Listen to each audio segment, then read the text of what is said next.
So if you pulled up the notes for the meeting on Notion, and you have an account, you can edit with us and just share what's exciting.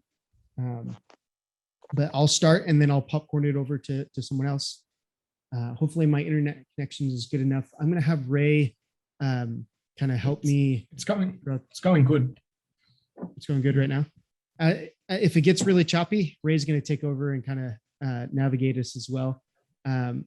So what's exciting for me right now is we're in Panama.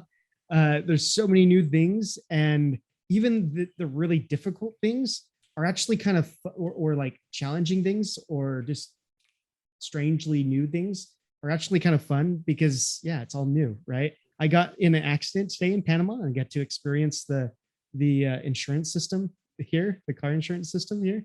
That was interesting. I spent 30 minutes waiting for an adjuster to come and evaluate, or not an adjuster, a evaluator to come in and evaluate the actual car accident, and on both sides. So that was really interesting. We had to speak Spanish, so Emily did most of the speaking, and I was like, mi esposa is the one that speaks habla español, you know. Like, so it was a lot of fun that way. The people here are really nice. I'm excited to just be here and start doing things. The food forest is really well established here, but the kitchen garden is not, because there hasn't been someone consistently living here. And so that's what we've been doing, is just getting the annuals up, which is, it sounds kind of backwards, right? Well, actually, no, usually it's the first thing anyways, but we have this wonderful food forest around us, and we have bananas, and that pretty much right now it's kind of the lower season of harvesting. So there's bananas and plantains that kind of come in. I just got to eat cacao fruit. I've never eaten cacao fruit before. So you suck on the seed, right? And it's like it tastes like a sweet tart, right? Like God's natural sweet tart, or what do you call it, Matt? Yeah, the candy, the sweet tart candy, right? And you suck on it, and then you spit out the seed. If you bite into the seed, the cacao is like a really bitter, but it's actually a cool taste, right? You don't chomp the whole seed.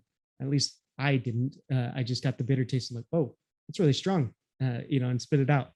But that was really interesting. And yeah, so there's also this really, I forget what you call it. Yeah. So all these really wonderful, fascinating plants that I'm learning. There's this Malang tree. It's a perfume tree, and also a really awesome tea tree, right?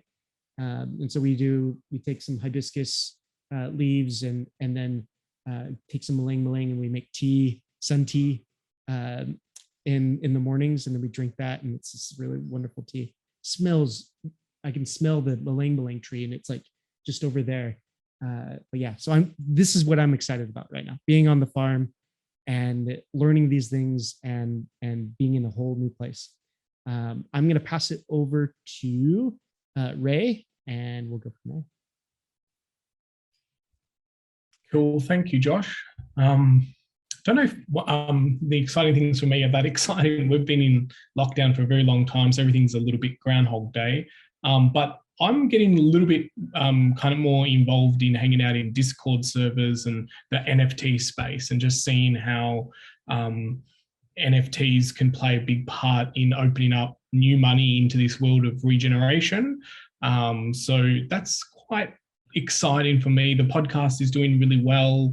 I've got enough podcasts recorded to go all the way until the 29th of December for one podcast a week. So I've taken a little bit of the foot off new recordings. I've just been reaching out and being interviewed on other people's podcasts. So it's been quite good.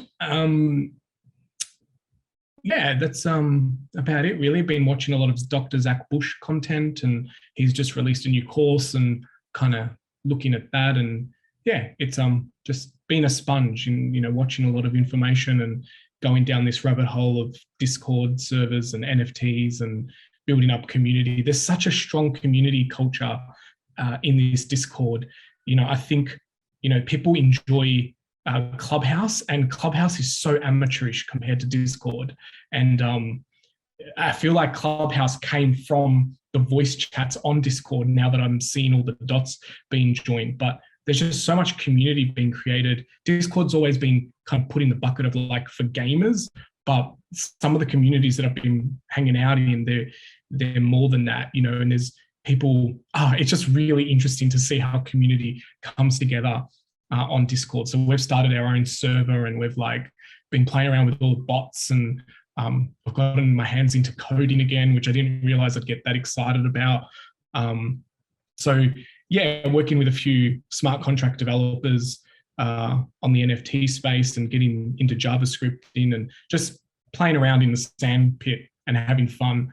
And it makes the real world feel very broken when you go into this metaverse and everything seems so in order and well governance using smart contract and voting. And you think, gosh, if we only brought some of these principles into the real world, you know, there's a part of me that secretly feels like governments are bound to collapse and smart contracts are going to take over the world, and the power of the people will shift.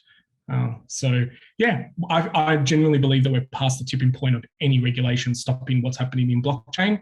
And so I'm very happy to, you know, kind of be a pioneer and an innovator in that space as well. So yeah, it's been quite fun, you know, so that's good. I'll jump over to Luke because he seems very excited about what I've been saying. So Luke, over to you.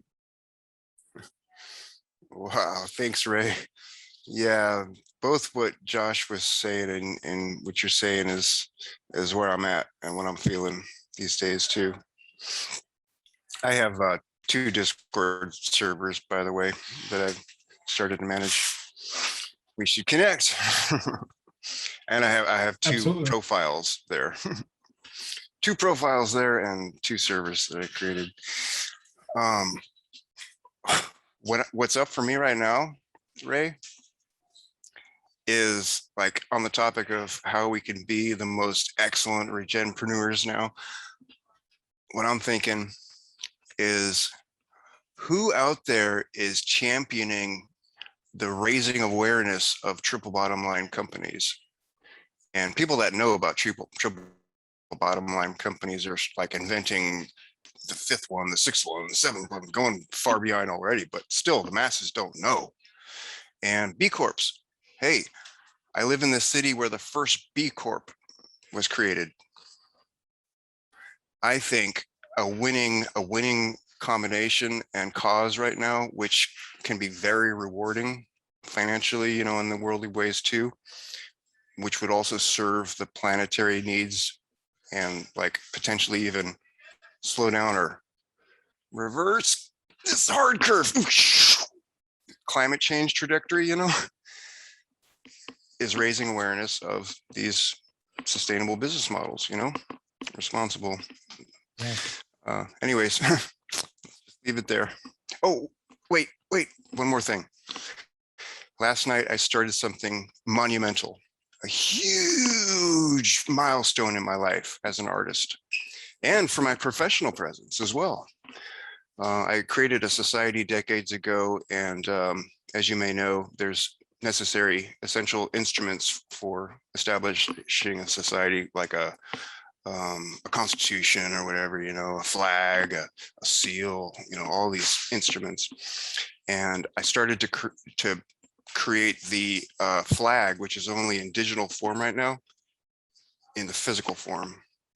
So within like 2 weeks or so, I'm going to be able to present the physical flag. Bring us all together. The banner, you know? Anyways, thank you so much. I'm glad I got to share with you. Excited. Do I have to tag somebody else? Is that Yeah, what's going on? Point it over to someone, Luke. Yeah, popcorn. Boom.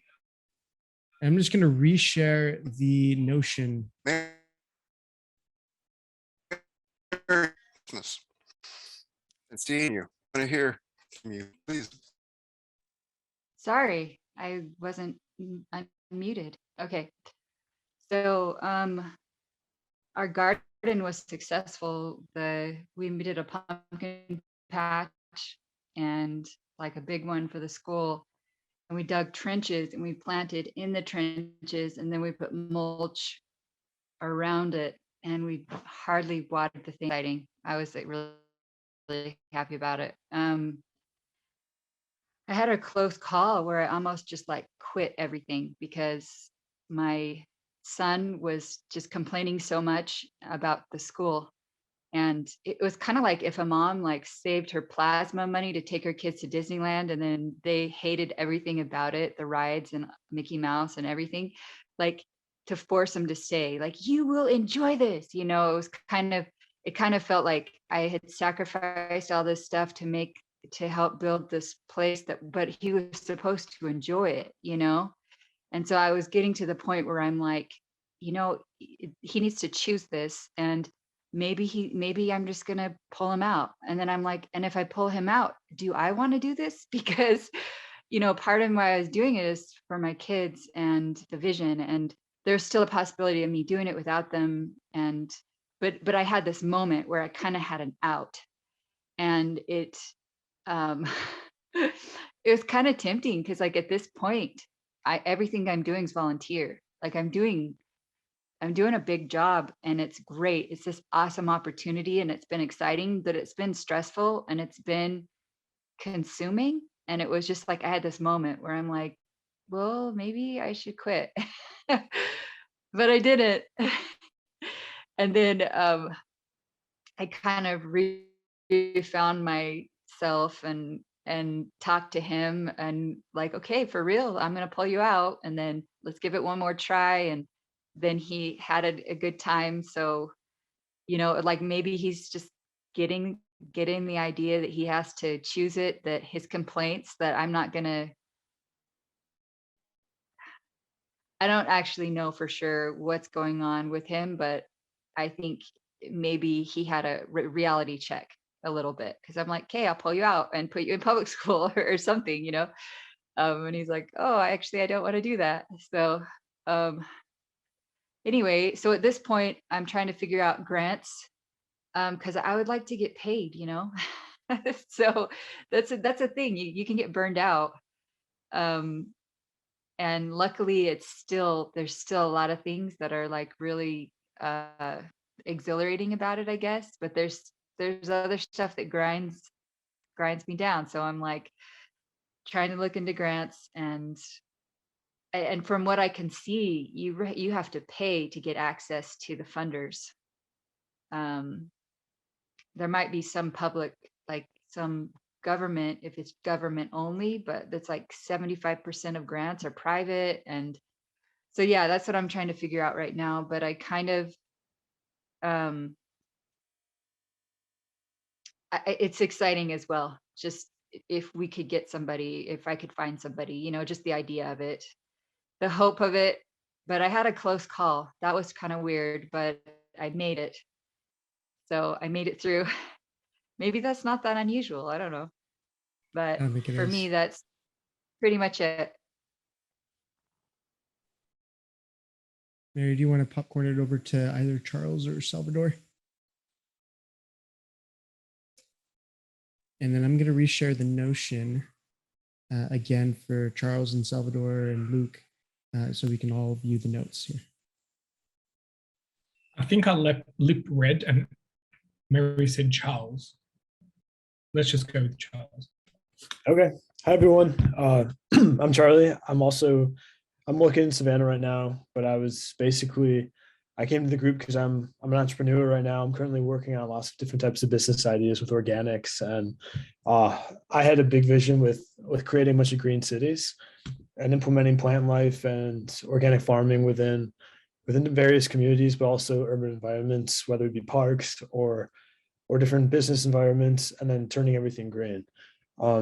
Yeah, I'm honestly just in the beginning, the conceptual elements of it and prototyping and thinking along those lines. But I just wanted to get everyone's perspective and learn as much as I could.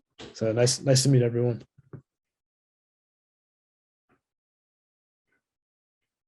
I'll pass it on to Salvador.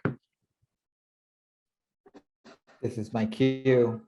Good morning, good afternoon, wherever you all are from. I'm calling from Lima, Peru.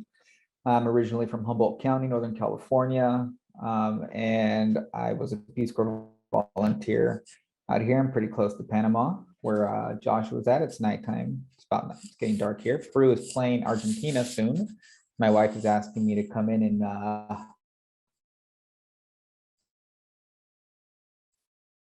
help watch. But I just wanted to appreciate those of you who have been sharing the stories, your guys' stories. It's my first time in this group.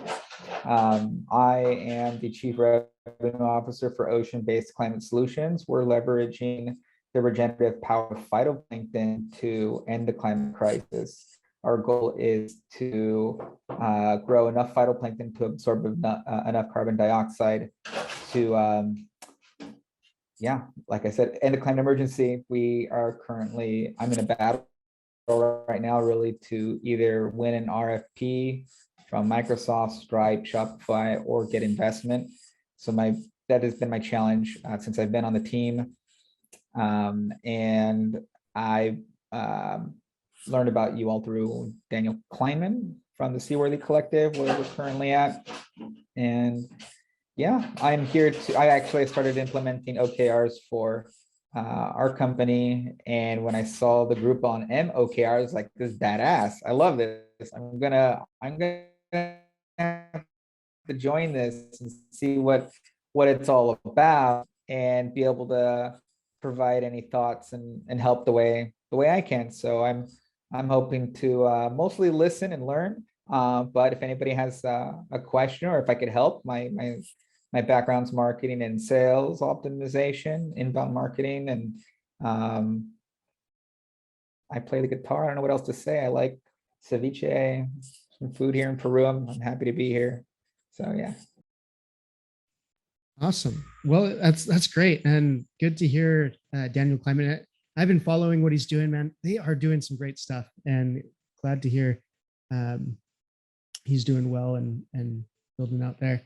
Yeah, so we implement the MOCR. We're still, like Ray is saying, in the beginning stages of building out the incubating program here. And so we're trying to get to a good, strong user base, and then really start to apply a strong incubator program using the MOCR system.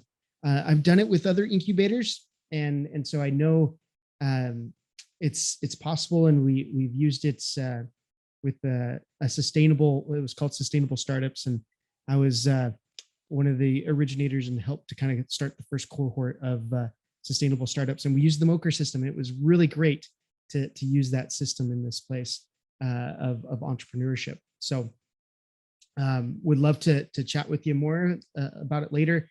Typically, someone will do a MOCR presentation. So they'll present their MOCR for their next three months or next quarter.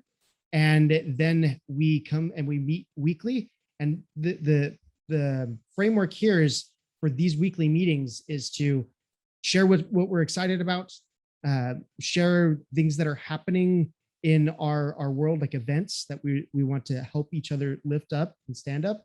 And then we start getting into what's happening or what we're facing, challenges we're facing in our businesses based on our MOCR. If we've submitted a MOCR, what are those challenges as we're tackling the MOCR, right? And then what are we taking away from what we've learned today in our session, right? And we do this weekly, and it's a strong support group. So those that are new, that's kind of what's our cadence and of what we're doing here. And hopefully my internet is still functional and you guys can still hear me to a degree. Ray, just let me know if you can't, and just take over the meeting at any point. Yeah, no news is good news. If I'm not talking about it, you're all good. Well, you guys aren't coming in as well for me, so it's a little harder for me actually. So I'm going to move us into our next phase of our meeting, and that's what's happening, events in the community. I'm going to just shout out one. Tomorrow is Regeneration Pollination. It is at 12 Central Time. That's the time that I'm in right now. So wherever you're at in the world, tomorrow, and come join us. It's a really great time. Australia, Oceania, it's probably not the best time, but for those in the US, the Americas, and those in Europe, it's usually a really good time slot for us. It kind of bridges those two worlds in the regenerative realm. I will post in the chat here. I'm just going to get the Regeneration Pollination website stamped in here. generationpollination.earth is the website. And then again, I'm just going to put up the, does everybody have the Notion link? I thought I posted enough. Okay, everybody's got it. I just posted it again for anybody that was late coming in. But yeah, so you can have access to this Notion chat for this week, the notes for this, however long you want. But join us for Regeneration Pollination tomorrow. It's at Friday at noon Central Time. Anybody else have any things happening, events? Yeah. Can I share the flag? I found the flag. Can Awesome, I share the yeah. flag? Do it. Okay. Screen share then. Oh, it is disabled. Okay. Maybe I could email it. There we go. to you No, I got it. It's open okay. again. All right. This is appropriate. Drum roll. Badass.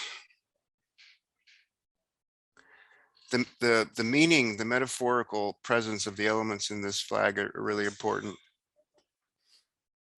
But the physical version is not going to be as detailed. Sure. We The see metaphorical pieces of 13. it. 13 and the key with the slightly ajar gate, sky, ocean, and the plants, the earth. Yay. Yeah, thanks, Luke, for sharing. It looks great. I would love to know more of the Phoenix? meaning behind it too. Yes. And yeah, is that There's a Phoenix? This. Oh, cool. All right, my pleasure. Yep, my pleasure.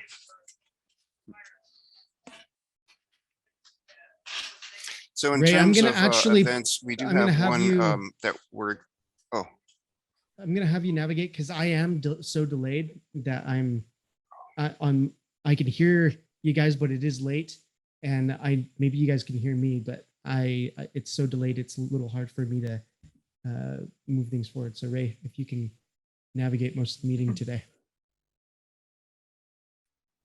Cool. the events. Do you want to hear the events, Ray? Yeah. Or other folks? Okay. We have 3 this month of October that are like the most important to tell others about right now. In terms of like realizing a human equivalent to a mycelial network, which is one of the big messages I share these days, and promoting triple bottom line companies and stuff would be one of those aspects that it's not just one organization, it's a network of many all over the world, of course. One of them would be a regional support delivery. So a mycelial network is like, knowing where in the forest is the nutrients and support is needed most. And so if we had a human equivalent, regions would feature alliances, which is already happening, but we're like growing into the emerging awareness. The regions would coordinate the supportive services, be there residential or like food gardens or like job opportunities, responding to crises and how to like avoid crises. There's so much intricacy when we look at peer support and therapy spectrums with the permaculture involved as well. So the info sessions are tonight at 6:30 Pacific, October 18th at 6 Pacific and October 28th at 6:30 Pacific. So people will be able to get their questions answered in this region as we're establishing this region's alliance. But people around the world can join in if you're interested in doing similar where you are. And my hope is that this is all going to be integrated with the Global Regeneration Collab eventually, and the regeneration pollinations, which Josh mentioned earlier. I'll share a link to see the flyer, with the imagery and info. Awesome. If you Thanks. I was just going to ask that. Cool. Good. Does it? Awesome. And yeah, share the links. That'll be awesome. And Salvador had to dash off. He put his contacts in the chat. So if anyone wants to, can it be awesome? The challenge they would want into workshop or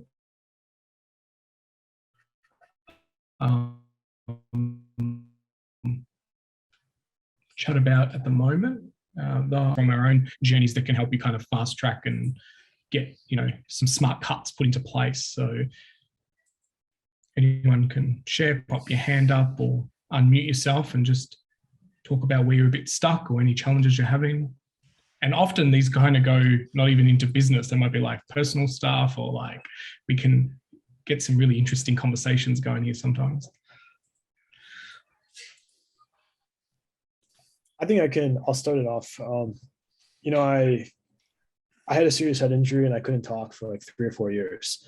And this was when I was 18 years old. And so I learned a lot about personal healing and regenerative healing through personal development, whether it be, except for me, it was systemizing a process of figuring out your body and how it interacts, and then applying that to your brain and your mental projections, because you figure out this is something off on this side and I can't really think coherently over here. But how do I replace it? How do I fix that? Because there's not a therapy right now where they say, here's what they do and here's how you fix it. And what I discovered is you could analyze yourself and how you move, how you operate, how you speak. You could look at yourself in the mirror, how you move across, how fast you talk, the levels of tonality, and you could fix yourself and how you project based on that. And I did. That's how I am now. And I'm here with you guys, explaining as I just graduated from school, and it's a process. So there are ways that you could realign not just who you are and your own projections based on your physiology and fixing yourself, whether it be through analyzations of your bones or your muscles, but your how your skin is, but also just always improving and analyzing yourself. And I think it's applicable to business and also to structures and sustainability. Because if you look at communities, I have extensive experience in project management. I've worked with, we did 12,000 lunches in Savannah. We did we did lots of local schools, 400 backpacks. We did 200,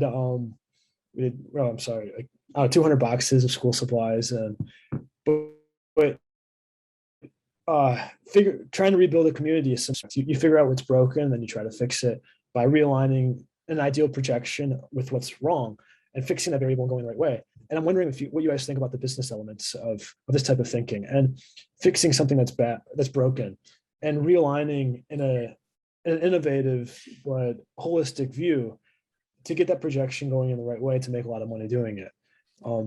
Dude, yeah. We are talking about the same thing, I think. We're on the same mental parent. I'm so glad I'm here to meet you, brother. Great to meet you too. This is the right time. And we are the ones that we've been waiting for. Yeah. So everyone has their own algorithm going on in their brain that projects different things. But when you place all that together in a conversation, in a mental processing, you get a different type of output. So how do you get the best out of yourself so you get the best out of others, and how you collectively connect with others on a mission to go in the best way? Yeah.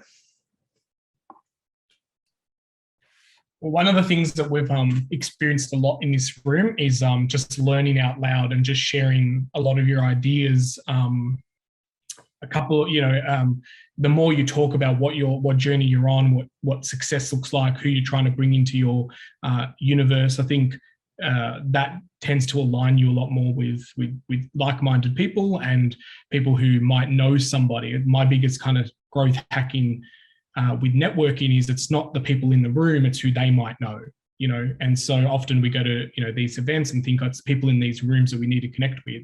And so just being really clear on like, I'm looking for someone who has this type of group of audience, and someone might be like, oh, well, my housemate has a business that runs that, or I'm in a community that does that. So just be very open about, it's not always who's in the room and what their bio says, but who they might know. So who are some of the key people who you're trying to bring into your inner circle at the moment?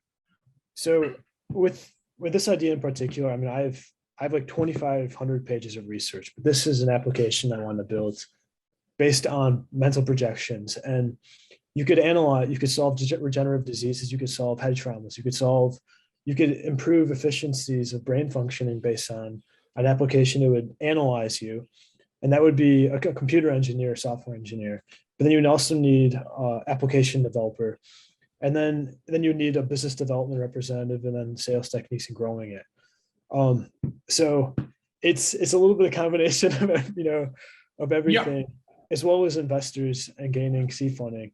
But it would be interesting too what you guys felt about the business part of it. Like, do you start a structure in the beginning, or do you focus on that one business, or do you do many? Do you try to sell it into? Do you try to sell the idea into, another organization, or do you build it on your own, or do you get partnerships?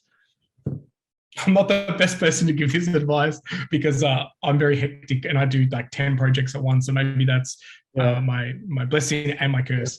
But I highly the doing a mocha and going through the actual template. I'm sure Josh is still around if you can pop the link for the mocha. But that's the mocha is a great opportunity for you to like create placeholders to think about certain things and then bring it to the group in one of the weeks. You can book in a slot, and that's where we can like go deeper into that and getting investors and getting clearer on your value proposition or the product market fit, like what problem are you solving. That kind of gets clearer the more people you kind of share with.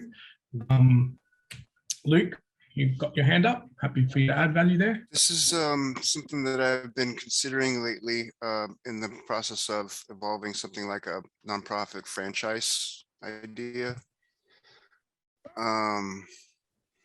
So when we're talking in this Mocher mastermind and in like regeneration, pollination, and GRC, and a lot of the other alliances that I'm a part of, when I'm hearing from you about the dream that you want to present, when we connect to like this network, mycelial network, what we see is the possibility for your designs to benefit somebody else that wants to do something similar. Right. So that the effort that you're putting in and that we're helping you to achieve with the support for your success right now can actually seed somebody else's dream, which is similar. But there needs to be an agreement between you that we're going to use your content and we're going to use this name that we created, Right. And that's just, this is mutual benefit. This is realizing symbiosis so that we're all part of the same thing, really. And so this is the secret. I've been designing this, planning this, strategizing, envisioning this for decades. This is the solution, because the megacorps of the elite destroyers and oppressors and abusers and colonizers have so much resources. This is the way that we're going to balance the scales, turn the tables overnight. To realize we're all part of the same thing, and we have the numbers. There is the collective effort part of it that I think the power of numbers and being able to link and join forces with common visions and thinking. But yeah, it's really interesting. We talk mutual beneficial mutually beneficial relationships, because finding people who you want to go long term with is difficult. And I have a meeting later on with a couple of people who are who work at Facebook, but they've been reluctant to. It's finding. But my point is, how do you build the right away? You're trying to build that content. You're trying to get into more mutually beneficial relationships long term. Like, how do you find the right partners? How do you get people who are in the right path and similar visions? But that's collective too, right? Because in order to get things done, you have to be Wow. the most efficient. And yeah, it's hard. Yeah. You millions and millions of people who probably would say, "Oh, I love that idea," but there's maybe only a small percentage of that could go the distance with you, or it's a failure. Mm. Can I say something after you, Ray? Do you have something to add? No, I don't have anything to say, so go ahead. Okay, this addresses the challenges we're having lately also. And that is a great connection to what you just said, because not everybody gets it. There's a lot of people that are still in the competitive, traditions that they've been programmed to continue. And I'm experiencing that here locally, because there's one gentleman that is also a very influential and visible and respected activist. And I've made numerous attempts to co-create with him and join forces, and the connections haven't merged, and recently he's been really going out of his way to undermine what I'm doing. So it's like Aikido, this is where I bring my Aikido principles into practice. And for every action he initiates, I flow with it and turn it into opportunity. It's been very delicate. So I've been focusing on this big question a lot lately, Charles, and I think that we could, cross-pollinate tremendously, perhaps like a breakout, spin-off at some point. I won't be able to attend next week, folks, but I hope we can continue this. Thank you. I like that, Luke. Yeah. Hopefully my connections, it feels like it's a little better now. Awesome. Yeah. So this has been a thought that kind of recently came up today, even as I've been going through my market research for I took, just to give you a little bit of background on market research that I've done. I took a survey, had people go through it within the regenerative entrepreneurial community. And the question, I really just asked them one question and then had little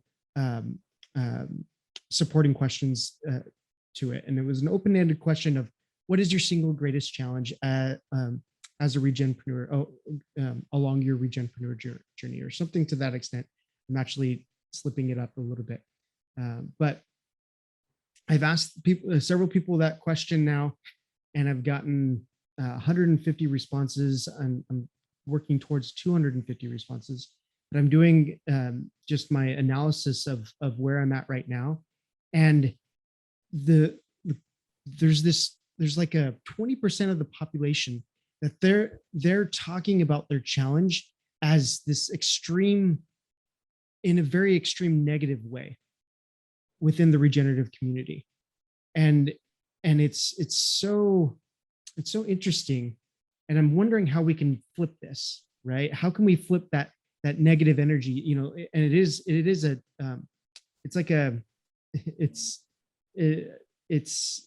I don't even know how to explain Aikido, it. So like I was saying. yeah, exactly. So there's, and I'll tell you what these people are saying, and maybe I can even pull up some.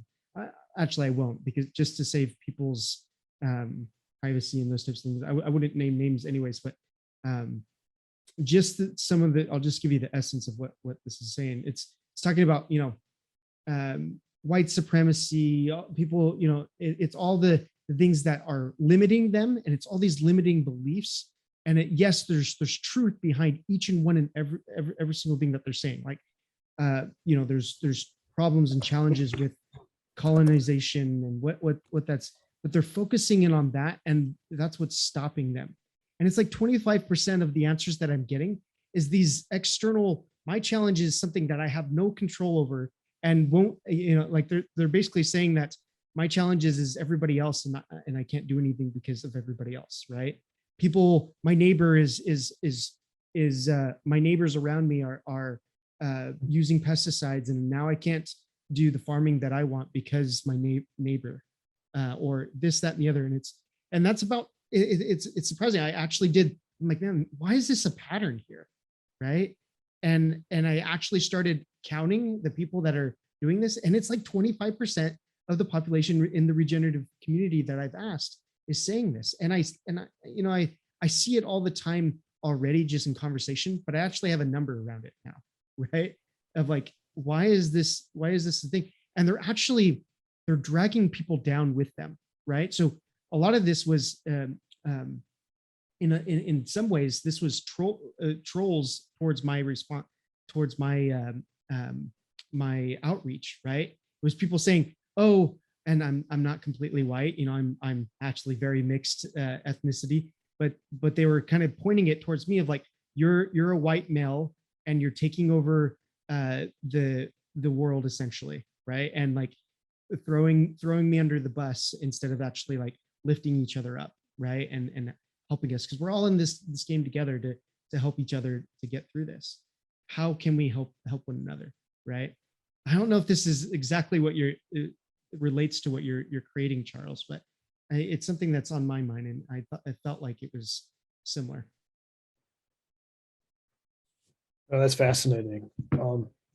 It's difficult dealing with people who are, who are against you, and even if you're trying to go for an all collective, mutually beneficial purpose, but dealing with it, you think about your goals, you think about your strategy and your vision, and you go after it no matter what. You be relentless in what you believe in, because if you're doing the right thing, nothing should hold you back.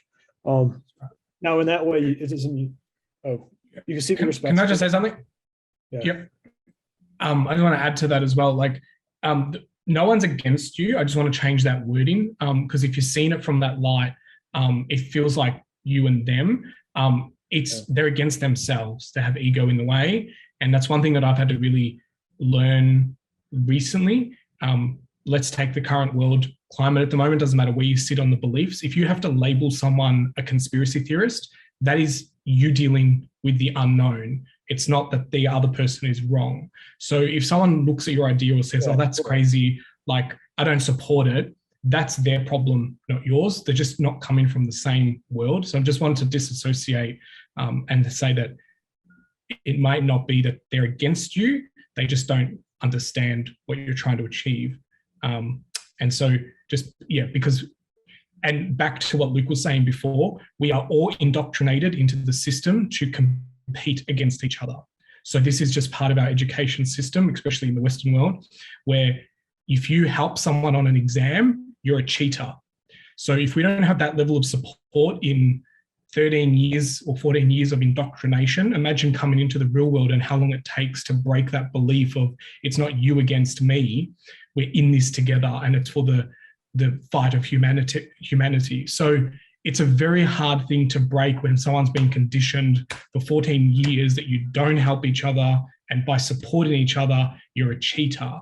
And so we're graded against each other. You're an A student, I'm a C student. The C student must be worse than the A student.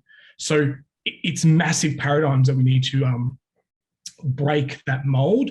And I think it's only from a sense of awareness that you can like zoom out and understand, I see these dots now.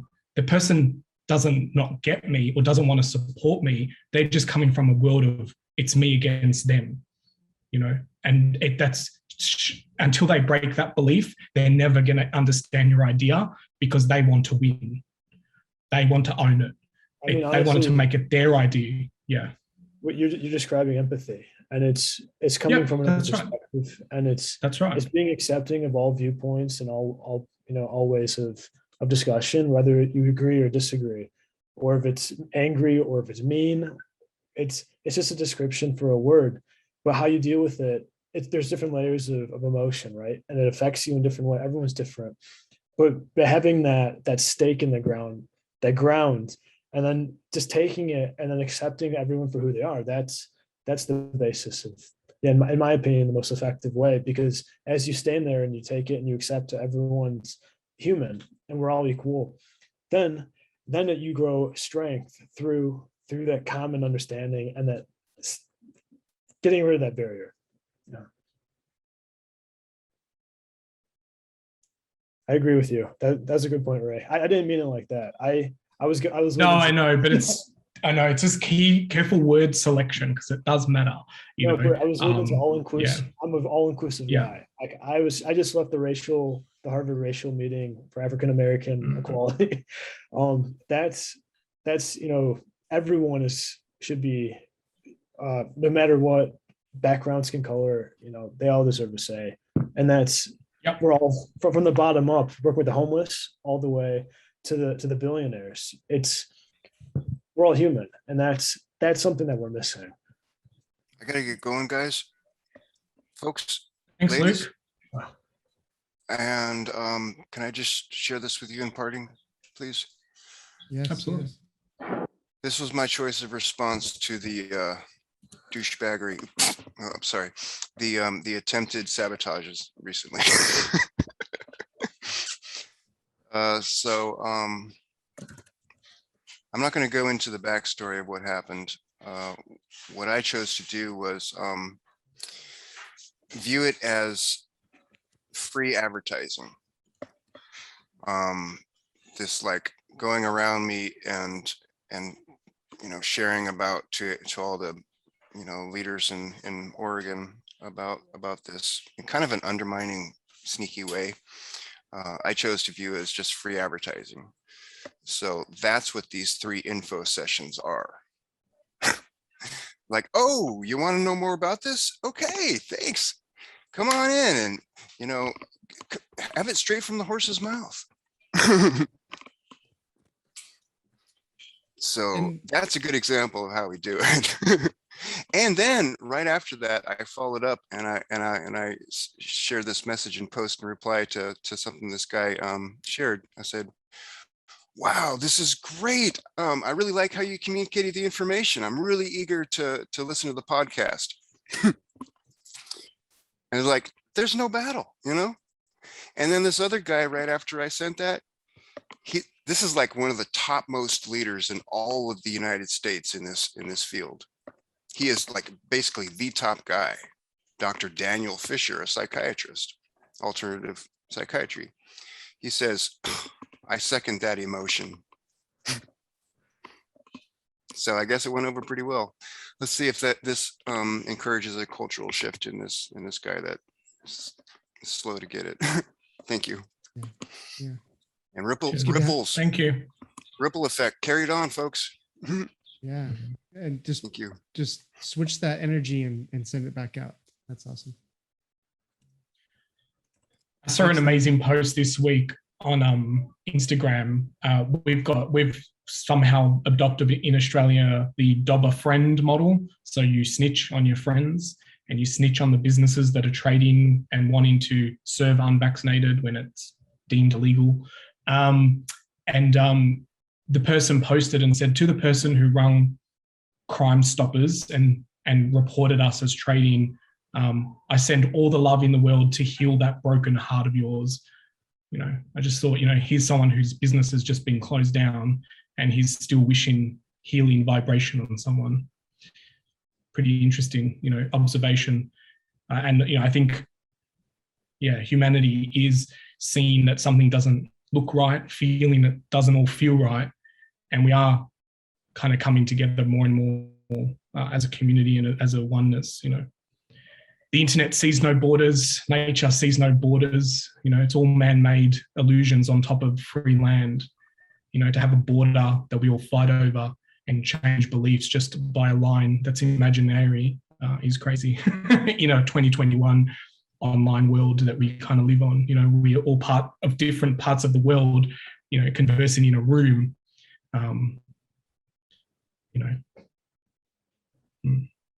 Yeah. It's it is really interesting to kind of see how that energy butts up against the contention energy, right? Like of, you know, bringing people together, and then it's the, oh, they did a really good podcast on, what's his name? He's a runner. He's a vegan runner. I can't remember. They did a podcast. He did a podcast on a documentary, a group of guys that did a documentary on, what's that meme? The frog meme dude that Trump used all over the place. But just that whole movement of like being the troll on Reddit and being the, you know, like there's that super huge negative energy that's put into that effort, right? And it changes people's minds. It gets people to do things, and it brings and so it's actually a marketing manipulation tool, right? And a propaganda tool, and people use it in businesses and whatnot. And so there's that type of marketing that I think is being done, and messaging that's being put out there. And then there's this other side of messaging that actually like it unites us, like when someone puts out a piece of really great content that inspires us and actually helps us to come together, right?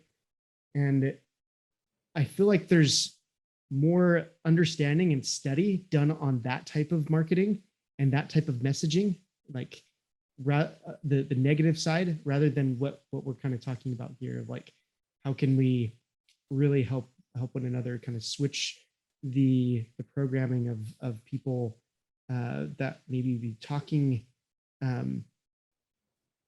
or in a movement for a certain purpose, but they're in it to cause and stir contention rather than bring and unite people, right? And so you see that in almost every single movement. You see people trying to work to bring people together, and then you see people that are really just in there to split people up and bring contention. The question I have, I guess, around this is, how do we see more of that? How do we see more of the good type of media and consumption? How do we bring that forward? How do we define it more? How do we do more research to bring that to the forefront and help others to start doing it? Because I almost think that we want more of that, but it's so easy for us to talk poorly, to throw someone in the dirt, to cause contention, stir people up, so that you get a audience in front of someone, because you're actually stirring the pot rather than doing the opposite of like really creating amazing content. You know, I think Kiss the Ground has done a really good job of this. I think some of the work that kind of originated the transition town movement, you know, some of these, those are really big movements that's have done this kind of marketing the right way, right? Or moving the message forward in the right way.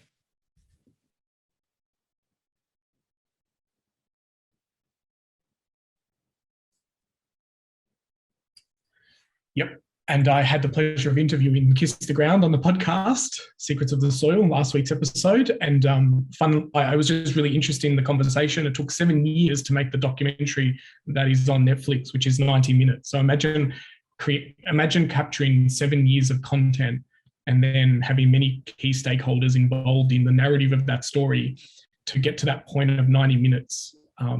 Is quite impressive, in my opinion. And so, like, to your word there, Josh, I think it's resilience. You know, it's just keep going when the odds are against you. Keep being the lunatic in the room when no one wants to hear what you have to say. And I feel like we live in a world now where it's very easy to be cancer cultured and, you know, curated with what we see. You talk about the positive. How can you see the positive when every platform we touch is being censored and curated and controlled by big money? So, you know, vote in with our wallet taking ourselves off these platforms, putting ourselves into inner circles and inner rooms where we are more like-minded.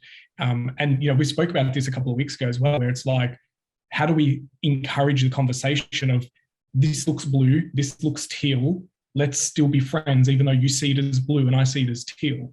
We've lost that. Right now it's like, well, you don't see it blue, I don't want to, if you don't see this as blue, unfriend me. This whole cancel culture crap. It's very toxic. It's very dangerous because it's not even allowing the openness of seeing the coin from the other side.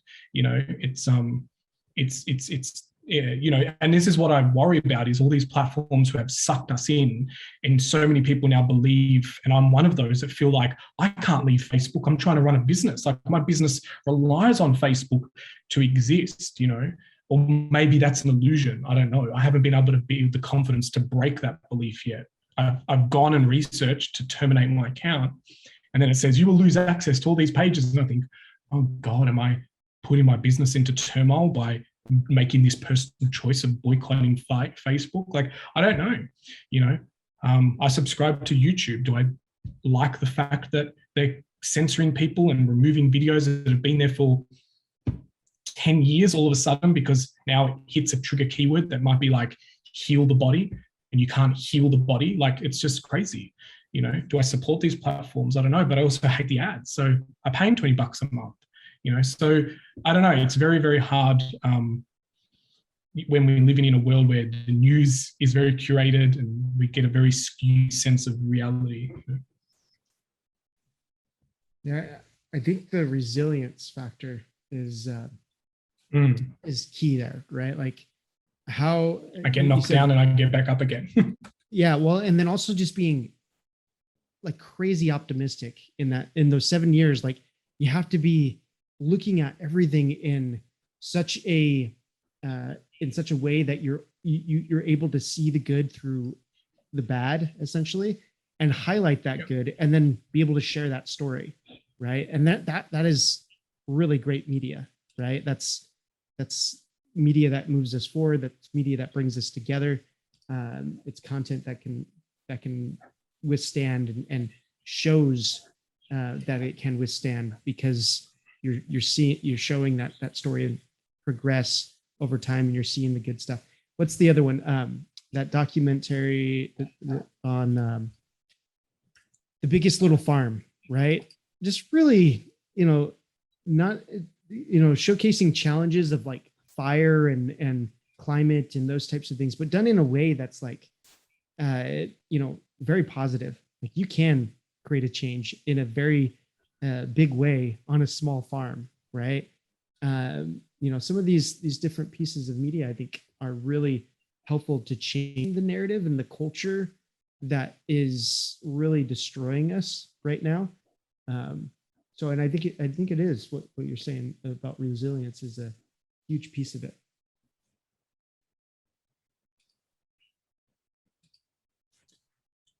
And I do remember, it's Pepe the Frog. Has anybody heard of Pepe the Frog? But there's a documentary on Pepe the Frog, right?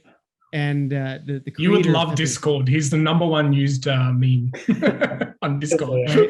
Right. That's a part of the documentary, is like how the meme came to life, right? And how the creator of Pepe the Frog didn't mean for it to turn into a meme and get turned into a politicized thing where Trump, turns himself into Pepe. It's like the counterculture, the whole movement around being the person that kind of gets people to contend with one another is a huge piece of our propaganda that social media uses, and everybody is using as a tool. I'm trying to figure out the opposite way. Like, it's being done out there. I just want to be able to like make sure that we can do more of it, essentially, right? But I think Pepe the Frog is actually like the greatest case study, like on like how something that's supposed to mean something else completely and entirely gets turned and flipped around by the media and by our current marketing tools and propaganda tools.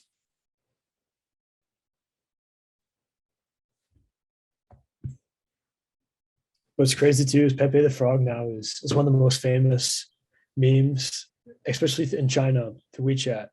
Because I know that because some Chinese friends of mine, they've sent me all the Pepe frogs, right? So that propaganda is paid off, maybe for the better or the worse.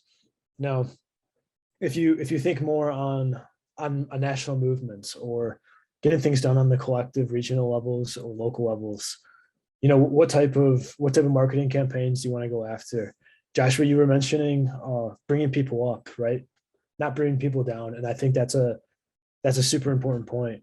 We need to think more on positive energy, right? Like we were saying, getting people going in the right direction, pushing them forward, not in a positive fashion.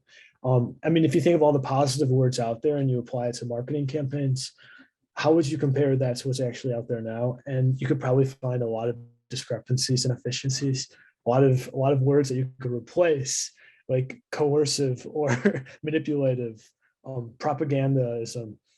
What if you flip that into inspiring, thought-provoking, educational, and you applied that type of methodology into the campaigns? Like if it would be towards farming, it would be educating the youth in a long, organic, sustainable fashion from the ground level with child books and educational series on Netflix, or it would be more along the lines of podcasts for young kids.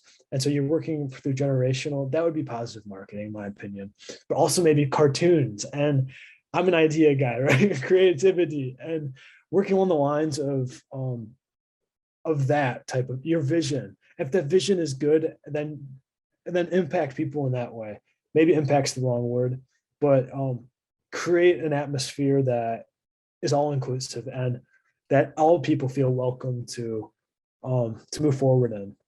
Because I'm with you, the percentages are against us with equality. It's obvious something is off. Income distributions, racism. It doesn't take rocket science to look at the gender equalities as well. Not to go off on all over the place, but there's got to be something broken in the system. And what would you guys think about improving it? How would you fix it? Maybe it's cultural, or maybe it's business. This is a heavy one. I think sometimes calling the elephant in the room actually puts more emphasis on it. This is one of the things that I've kind of observed, and I don't know, I haven't given this a lot of thought, but it's like you can't have anti-racism policies unless you acknowledge that racism exists. So just having an anti-racism policy means that the problem is not that, it's the root cause of just the fact that we see racism. And it's abolishing racism altogether, which is what I think is the way we need to get to. So that way we don't need an anti-racism policy. The gap between, I just feel like the more we've nurtured anti-racism or feminist movements, or the more we nurture something, the more we widen the gap and the more problematic it becomes, because the gap between the left and the right just becomes more and more wider. I think we just, what you mentioned before is having empathy and just not even allowing racism to exist, just kind of not allowing gender equality to exist. The more regulations we put in to protect gender equality has caused more of a problem, more of a divide, more of a uncertainty. Some people, pronouns now is such a big, it's such a hard topic to navigate now. You're too scared to even say a pronoun. It's like the more we're trying to address the elephant in the room, the more harder it becomes to navigate life, So I don't know. I don't know. That's just what's been on my mind recently about this. It's just like having an anti-X policy means that's not solving the problem. It's just putting a Band-Aid on top of the root cause of it, in my opinion. Yeah, it really is kind of hard to. I kind of look at it as like, I think it's awesome that we are doing our land acknowledgements in a lot of places in the regenerative spaces, right? And then when it's forced, when I see it being forced in a room, like everybody has to give their land acknowledgement. And sometimes I have a hard time giving my land acknowledgement. Right now in Panama, I couldn't give my land acknowledgement, right? Because I don't know the indigenous understanding here, right? And it becomes really, really hard. And I've actually, in Utah, it's easy to give your land acknowledgement because Utah is actually named after the Utes, right? And Paiute and so you can understand that to some degree. I still have a hard time saying it in a flowery way that actually gives the respect that I want to give, to the land, right? And so I think it's good for those that really know how to. I think MP does it great. Like every time MP gives her land acknowledgement, I'm like, yes, it's sincere. I can feel it, right? MP Bella, Authenticity. Belladu, it's the authenticity. When we force someone to do something, it makes it it turns it into a whole nother thing, right? And if someone doesn't want to, then they really can push it in there. And I think so creating policy and a lot of times I think it almost actually hurts our position rather than actually makes it better, right? And so I'm curious of like, especially like entrepreneurs creating businesses that are impact driven. In so many ways, those people are super passionate about what they're trying to create, and a lot of times it's very specific to what they're doing, but they're very sincere. Like you said, they're very authentic, right? And it's the authenticity that stands the test of time. And so when we're creating campaigns, we're creating marketing and messaging, that's what I hope to see is like the good floats to the top, and the light of that is just so bright that all the darkness and negativity is just kind of blasted away, right? And that's what I'm hoping we can just foster and build up, right? If we can start telling our authentic stories more fully, then that light just casts out all the darkness around us and the trolls and all the people that are just trying to focus in on division. It disappears, right? And if we're trying to say, no, you need to be doing it this way, or you need to be doing it this way, and we kind of pigeonhole people into doing that, that is that contentious marketing and messaging that often gets put to the forefront. And then we start bickering, and then there's a platform for someone to start actually just being on the opposing side, right?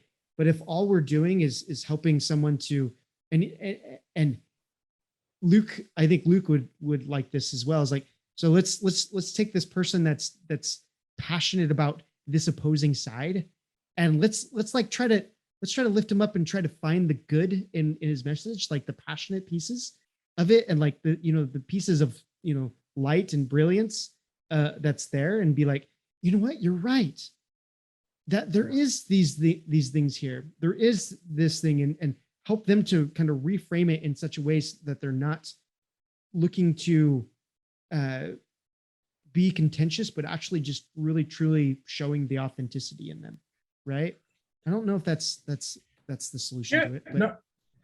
Yeah. And also just acknowledging that the little things matter. Like I feel like some people feel like they need to solve climate change overnight, or like re-heal a whole town or, culture. It's like just one small little impact thing compounded 7.5 billion times with every single person in the world is having massive influence, and if we just need to celebrate the little wins, we need to celebrate that you acknowledge you don't know the traditional landowners. Like, now I'm aware, I will go and explore that, rather than going, you must know the landowners of where you're joining us from this meeting. I agree with Josh. Sometimes I get extremely nervous about, having to acknowledge that.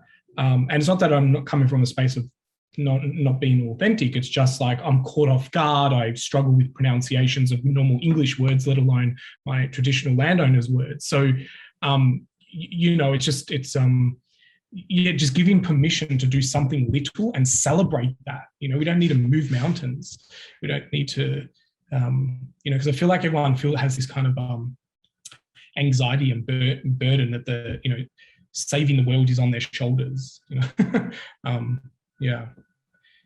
And so no one does anything. They wait for legislation. They wait for government. They wait for this to become mandatory. They wait for the plastic bag to be banned. It's like, stop waiting for things to become mandatory. Just do as you want to do and see the world, be the change you want to see. Yeah,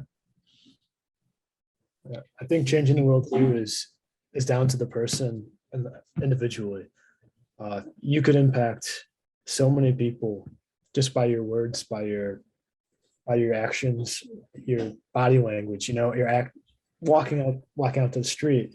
People are all everywhere. Everyone around you can be impacted by you, and on that granular level, it adds up. You walk through a busy city. That energy that you bring impacts everyone around you. Now, if you think of that, I agree with you. That's the granular level, though, is also misinterpreted, and people underestimate that, because most of the time too, those efforts that they're not trying to change the world from everything, that's the people that do. And that's an awesome analogy to consider. Mm-hmm. Yep. And the other layer of that as well is like, do we really need to save the world? Because the world seems like it would heal itself if we got out of the way. It's like, I think we need to save the way that citizens live on the world. I often have been saying in my private rooms and mentor things is, we don't have a climate crisis, we have a citizen crisis. It's the way that we treat the planet that's having an influence on the climate. If we keep outsourcing it and say, well, it's climate, we've got earthquakes because of climate change. Well, no, we've got earthquakes because of the way that the citizens treat the planet that is causing the climate to be imbalanced. It's an us job. It's not a it job. We've got to insource it rather than outsource it. There's look at Chernobyl, the site where humans couldn't go to. We got out of the way, and nature has growing trees and it's green, and the concrete jungles that were there is starting to heal through nature. And so that just proves that we don't need to be in the way. We just need to step back and leave a lighter footprint. Just like breaking those little paradigms and just kind of, don't save the world, just save your inner circle, save your own personality, or regenerate the soul, save yourself. One small solution. The world will save itself. Yeah. I'm going to have to bounce in 2 minutes, but it's been lovely chatting to you all. Sorry, Josh, to do an early runner, but just need to bounce. Ray, if you could just share what you're taking away today, and we'll start from there. So that's our last piece for today. What are we taking away? Yeah, my takeaway is I really appreciate the point you'll keep bringing back in this conversation is like, what are the positives? What are the uplifting stories? What are the good things? I think we look outside, we look on media, there's a lot of doom and gloom. I'm being very utopia through this journey. I know that we're going to get to a place that's going to be extremely magical, and it's going to be a group of humans that are just healing and connected and spiritually aware. And I am quite excited for that journey to get to that utopia point. But at the same time, I don't want to shy away, thinking positive when a building is burning down ain't going to stop the building burning down. And so we need to call the elephant in the room and go, hey, that's on fire, but maybe that's a good thing because that building was pain in the ass to deal with, So I don't want to make thinking positive, sugarcoating the harsh reality that there is so much corporate corruption that it needs to burn to the ground. So I'm not going to shy away from calling the elephant in the room just to be the positive person. I want to put light on the realities and go, you know what? This is magical beyond this. Like, let's get through it. Let's come together.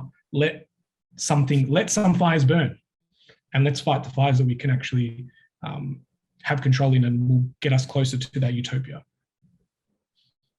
Love it. Yeah, I learned more about the empathetic way of looking at things and looking at all sides of the equation, but also dealing with trolls and accepting criticism.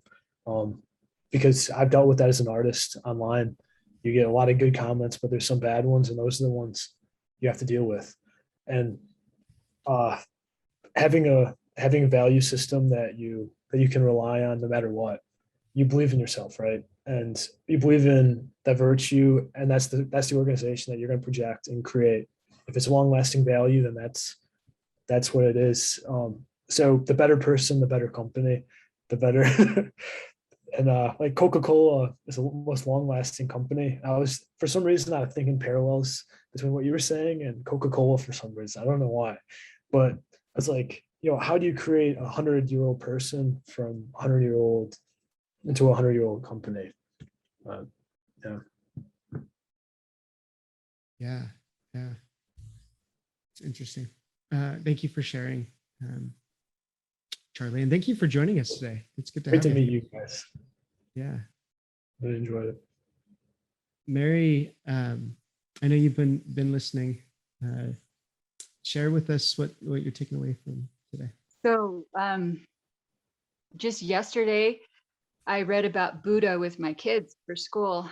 And that's totally just what's been on my mind this whole time. It's about how you have the two extremes and then the Tao, the middle way. And I just, with a lot of the things you've been saying, I just think about the extremes. And I was just thinking of examples.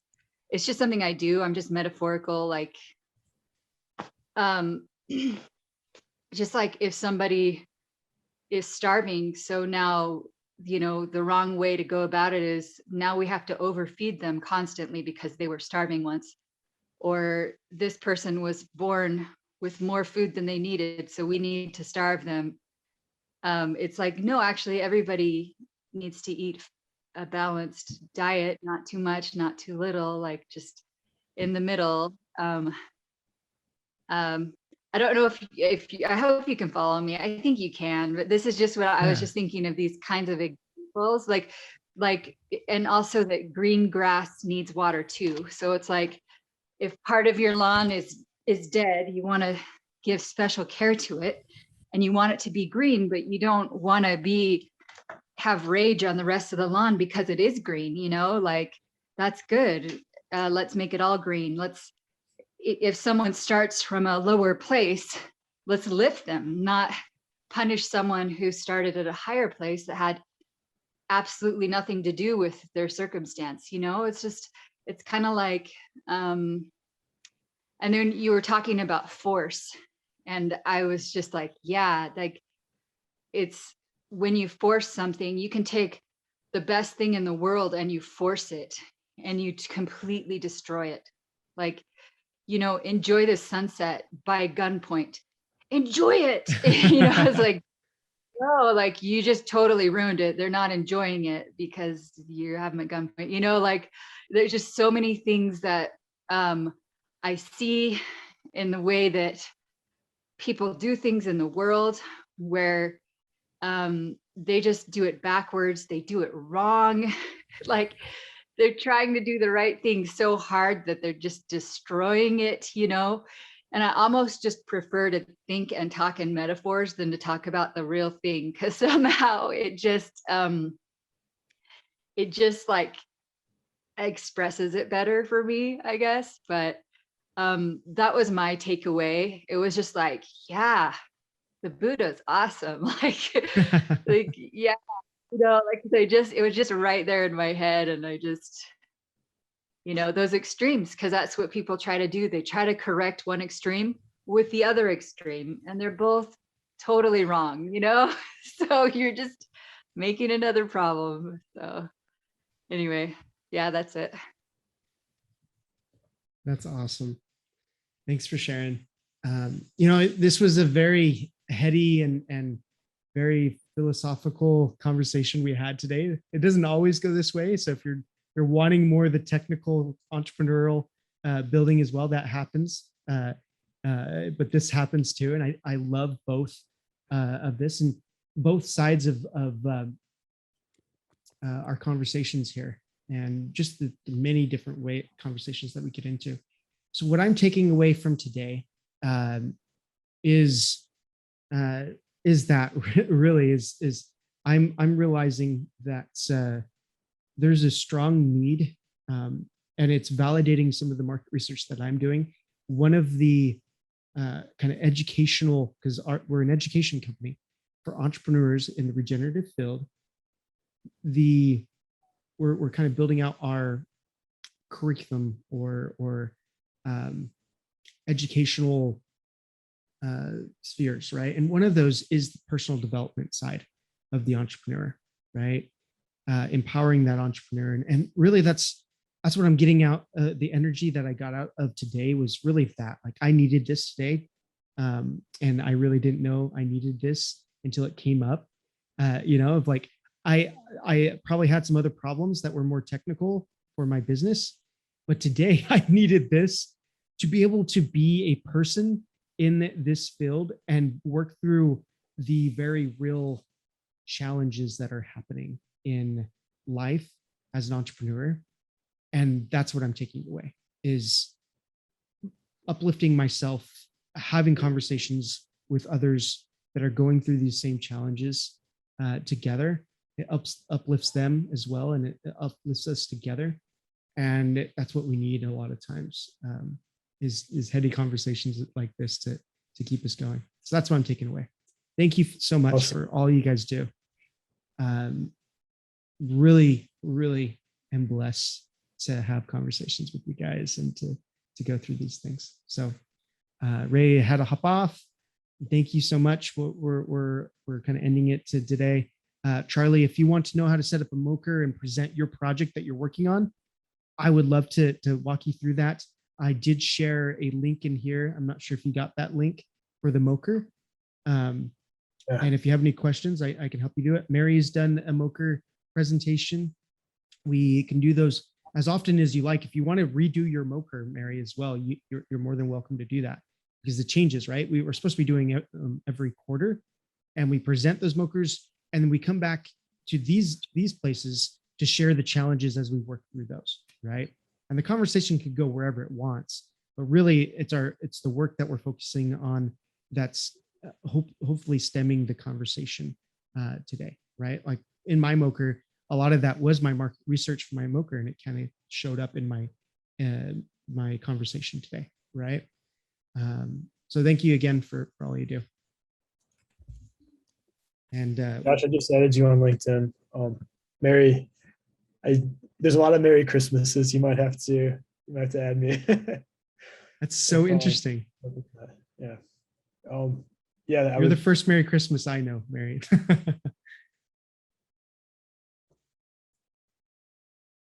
Oh, you're muted. But yeah, Charlie, yeah, just send me a message on LinkedIn and I can send you more information on how to set up a Moker as well. Okay. Yeah, I have the document too. Okay. Mary, awesome. what were you saying? Oh, I didn't unmute. So you're saying on LinkedIn, there's a lot of Merry Christmases? Yeah, there's like, I think 100. I have to look there. I think I'm not even sure if I'm on there, but yeah, thank you. I'll check it out. I know Mary's on Facebook. If you're okay, Mary, connecting on Facebook. Yeah. I don't really use Facebook too much, but yeah, okay. And we do have the Seeds of Dow Slack channel as well. If you guys want to connect there. I know Mary's on there, Ray's on there. Not a lot of people actually use the chats, but we kind of talk individually. At least people talk to me individually, and I know others express that they have little smaller conversations on the side of the actual channels in Slack. Yeah, for sure. I might help lead an event for next week. So I love this organization, and I've really gotten a lot out of it because the perspectives are so diverse, and yeah, the people are so loving towards nature, which I love. So yeah, it's really great. Yeah, well, great. I'm glad you enjoyed tonight. I am going to head out. Thank you again. If anybody has any questions for me, you know how to reach me: Slack, email, LinkedIn, Sure. those places. For sure. Bye, Thank everybody. you. Bye, guys. Thanks. See ya. Good luck with everything. Nice to meet you, Charlie. Nice to meet you too, Mary.